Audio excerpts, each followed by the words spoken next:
கலைஞர் HD கனடாவின் இன்றைய முக்கிய செய்திகள். இலங்கை செய்திகள். அனுரவிற்கு முன்னரே இந்தியா விரையும் ரணில். அனுர விடயத்தில் தோல்வியடைந்த புலம்பெயர் தமிழர்கள். வடக்கில் இராணுவ முகாம் அகற்றப்பட்டமை குறித்து அதிருப்தி அடைந்துள்ள நாமல்.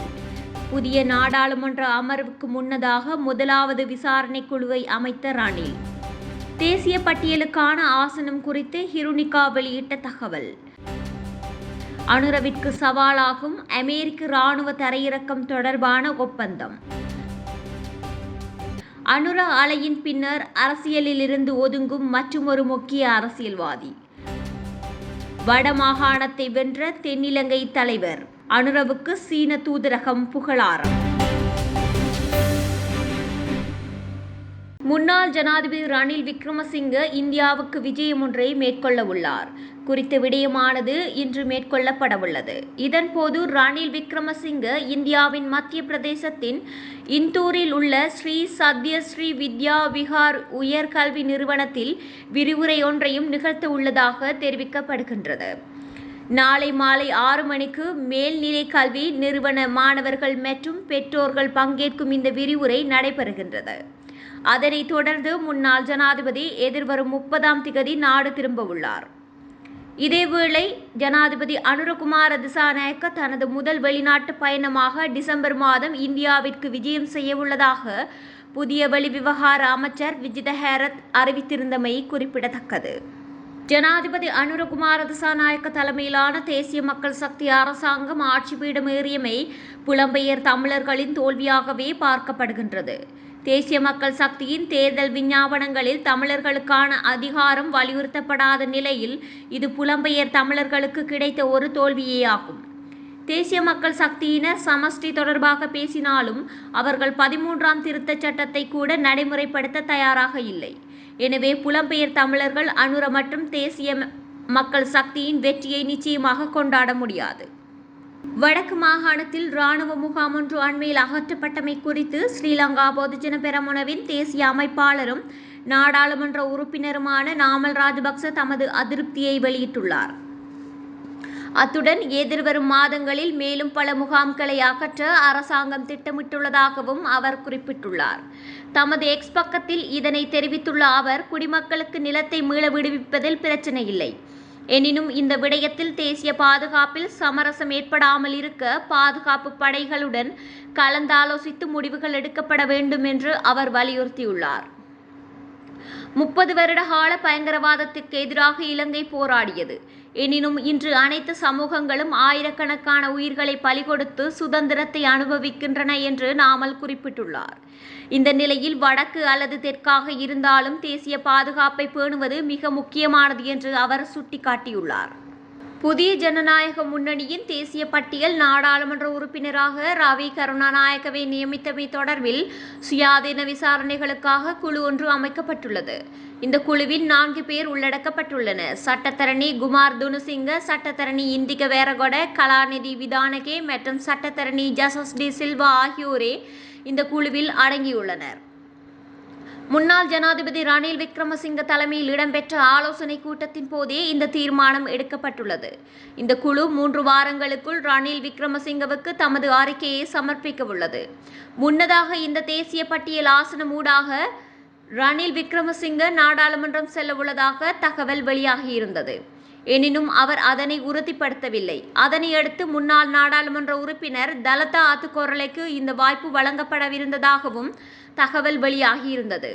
இதற்கு மத்தியிலேயே ரவி கருணாநாயக்க ரணில் விக்ரமசிங்க உட்பட கட்சியின் நிர்வாகத்துக்கு தெரியாமல் புதிய ஜனநாயக முன்னணியின் செயலாளரூடாக தமது பெயரை தேர்தல் ஆணையகத்துக்கு அனுப்பியதாக குற்றம் சுமத்தப்பட்டுள்ளது. இது செல்லுபடியாகும் நடைமுறை என்ற அடிப்படையில் தேர்தல் ஆணையகமும் ரவி கருணாநாயக்கவின் பெயரை வர்த்தமானிப்படுத்தியுள்ளது. தேசிய பட்டியல் ஆசனத்துக்கு சகல தகுதிகளும் தமக்கு உண்டு என முன்னாள் நாடாளுமன்ற உறுப்பினர் ஹிருனிகா பிரேமச்சந்திர தெரிவித்துள்ளார். கொழும்பில் நேற்று நடைபெற்ற செய்தியாளர் சந்திப்பிலேயே இதனை தெரிவித்துள்ளார். நடைபெற்று முடிந்த பொது தேர்தலில் ஐக்கிய மக்கள் சக்திக்கு 5 தேசிய பட்டியல் ஆசனங்கள் கிடைக்கப்பெற்றன. இந்த ஆசனங்களில் ஒன்றுக்கு தமது பெயர் பரிந்துரை செய்யப்பட்டுள்ளதாக தெரிவித்துள்ளார். கட்சியின் தலைவர் சஜித் பிரேமதாசவின் வெற்றிக்காக தாம் நாடு முழுவதிலும் மகளிர் அமைப்புகளை உருவாக்கி பிரச்சாரம் செய்ததாக தெரிவித்துள்ளார். கிடைக்கப்பெற்றுள்ள 5 தேசிய பட்டியல் ஆசனங்களில் 1 பெண்களுக்கு ஒதுக்கப்பட்டால் அதை பெற்றுக்கொள்ளும் சகல தகுதிகளும் தமக்கு உண்டு என ஹெருனிகா குறிப்பிட்டுள்ளார். இந்த விடயம் தொடர்பில் கட்சி தலைமை பேச்சுவார்த்தை நடத்தி வருவதாக கூறியுள்ளார். இலங்கை அமெரிக்காவுடன் மேற்கொண்டு நிலுவையில் உள்ள சோஃபா ஒப்பந்தத்தினால் ஜனாதிபதி அனுரகுமார திசாநாயக்கவின் அரசுக்கு சிக்கல் நிலை ஏற்படும் சாத்தியக்கூறுகள் இருப்பதாக அரசியல் ஆய்வாளர் வேல் தர்மா தெரிவித்துள்ளார். இது தொடர்பில் அவர் மேலும் கூறுகையில், மைக் பாம்பியோ அமெரிக்காவினுடைய வெளியுறவுத்துறை செயலாளராக இருந்தபோது, அதாவது அமெரிக்க ஜனாதிபதி டொனால்ட் ட்ரம்பின் முதலாவது ஆட்சி காலத்தின் இறுதி கட்டத்தின் போது பாம்பியோ இலங்கைக்கு விஜயம் செய்து சோஃபா ஒப்பந்தத்தை மேற்கொள்வதற்கு முயற்சி செய்தார். இருப்பினும் அதற்கு கோட்டாபய ராஜபக்ச ஒப்புக்கொள்ளாத நிலையிலேயே அவர் ஆட்சியில் இருந்து அகற்றப்பட்டார் என்று சொல்லப்படுகின்றது. குறித்த ஒப்பந்தத்தை கடுமையாக எதிர்த்தவர்களில் விஜித ஹேரத்தும் ஒருவர். இந்த நிலையில் மஹிந்த ராஜபக்ச ஆட்சி காலத்தில் சோஃபா ஒப்பந்தம் செய்யப்பட்டு மைத்திரி ஆட்சி காலத்தில் அதற்கு நீடிப்பு வழங்கப்பட்டதுடன் தற்போது அந்த ஒப்பந்தத்தின்படி எவ்வித அறிவிப்பும் இன்றி அமெரிக்கா அதன் நடவடிக்கைகளை மேற்கொள்ளலாம் என குறிப்பிட்டுள்ளார். முன்னாள் அமைச்சர் விஜயதாச ராஜபக்ச அரசியலிலிருந்து ஓய்வு பெறுவதாக இன்று உத்தியோகபூர்வமாக அறிவித்துள்ளார். இதன்படி எதிர்காலத்தில் எந்த ஒரு தேர்தலிலும் தான் போட்டியிடப் போவதில்லை என அவர் தெரிவித்துள்ளார். மத நிகழ்வு ஒன்றின் பின்னர் அவரின் அரசியல் எதிர்காலம் குறித்து ஊடகவியலாளர்கள் எழுப்பிய கேள்விகளுக்கு பதிலளித்த அவர் இந்த அறிவிப்பை வெளியிட்டுள்ளார். ஊடகங்களால் உருவாக்கப்பட்ட ஒரு பொது கருத்து 225 நாடாளுமன்ற உறுப்பினர்களையும் திருடர்கள் என்று மற்றும் ஊழல்வாதிகள் என்றும் முத்திரை குத்தியுள்ளது. எனவே அதன் பகுதியாக தாம் இருக்க விரும்பவில்லை என்று விஜயதாச ராஜபக்ச கூறியுள்ளார். சட்டம் இயற்றுபவர்கள் மீது நிலவும் எதிர்மறையான கருத்துக்களால் அரசியல் தொடர்ந்து ஈடுபடுவதற்கான எந்த காரணத்தையும் தாம் உணரவில்லை என்று விஜயதாச ராஜபக்ச தெரிவித்துள்ளார்.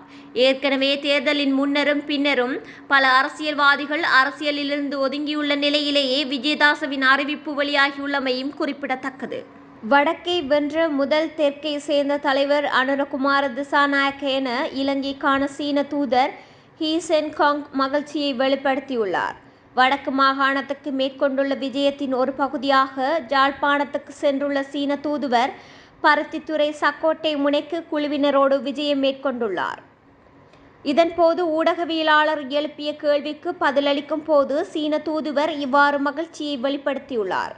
வடக்கிற்கு வரும் சந்தர்ப்பங்களில் பருத்தித்துறை சக்கோட்டை முனைக்கு வந்து செல்வதனை வழக்கமாக கொண்டிருப்பது தொடர்பில் கேள்வி எழுப்பிய போது இந்த இடம் மிகவும் அழகான இடம் என்றும் மிகவும் விருப்பமான இடம் என்றும் கூறியுள்ளார். வடக்கு கிழக்கில் சீன அரசாங்கத்தின் சார்பில் தொடர்ந்தும் உதவிகள் வழங்கப்பட்டு வருகின்றது. வடக்கு கிழக்கில் உள்ள யாழ்ப்பாணம், முல்லைத்தீவு, கிளிநொச்சி, மன்னார், மட்டக்களப்பு, திருகோணமலை ஆகிய மாவட்டங்களில் சிறிய அளவிலான கடற்றொழிலில் ஈடுபட்டு வரும் கடற்றொழிலாளர்களுக்கு கடற்றொழில் உபகரணங்கள் மற்றும் அவர்களது குடும்பங்களுக்கான உலருணவுப் பொருட்கள் அடங்கிய நிவாரணப் பொதிகள் என்பன பல கட்டங்களாக வழங்கி வைக்கப்பட்டுள்ளன.